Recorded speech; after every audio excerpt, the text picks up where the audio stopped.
I am so old and weak compared to what I was when I was 96 that I no longer want to catch a 200-pound tuna. It's just too goddamn much work. To get it in takes too much physical strength. So I don't know why I would have paid any amount to catch a 200-pound tuna when I was younger. I never caught one. And now if give me the opportunity, I would just decline going. I won't even go out after them. There are things you give up with time. Yeah. You're pretty active. You've got a busy social schedule. You're on Zoom. You have breakfasts and lunch. Well, I like it that way. Yeah. That's my idea of a proper old age for me. And I didn't plan it. It just happened. And when it happened, I welcomed it. I am very good at recognizing unfair advantages.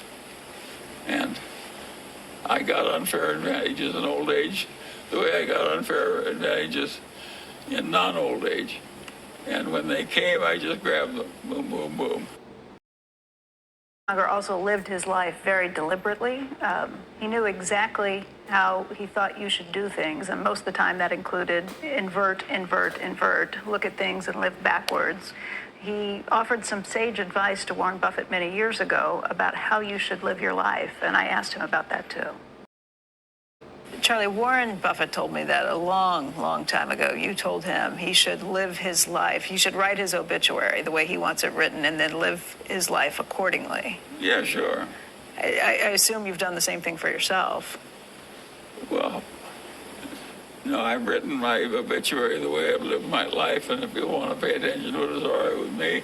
And if they want to ignore it, that's okay with me too. I'll be dead, but what difference will it make? And so, but I think it's not a bad idea. Listen, Warren and I both live in the same house for decade after decade after decade.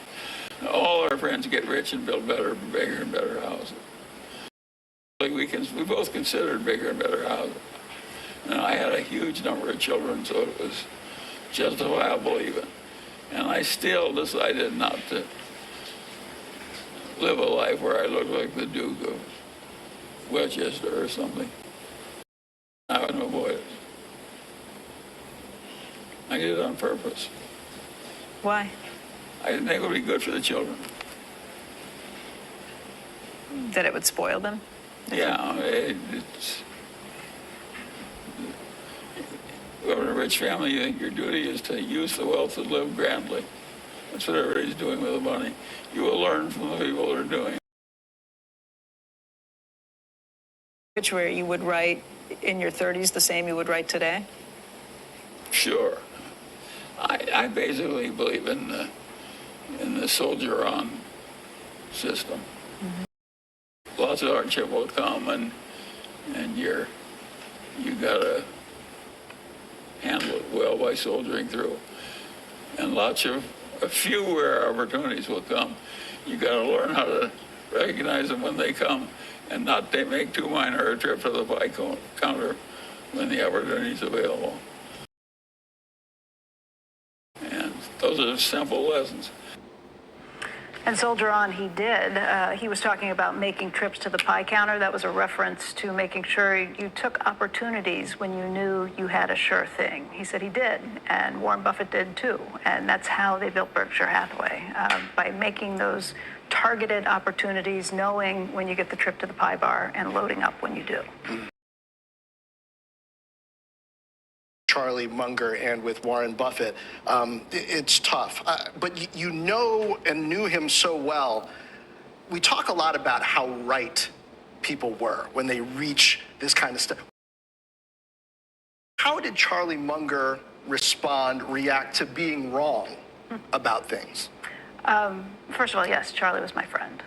Known him for a very long time and respected him enormously. I think Charlie recognized and is quick to admit when he's wrong. I don't think he often thinks he's wrong. He even said to me at the time, a couple of weeks ago when we were there, he said, Look, people think I'm too opinionated sometimes, that maybe I come away with my own thoughts on things, and he did. But he came to those opinions through deep study and deep thought. And again, this system of processes for how he thought about things.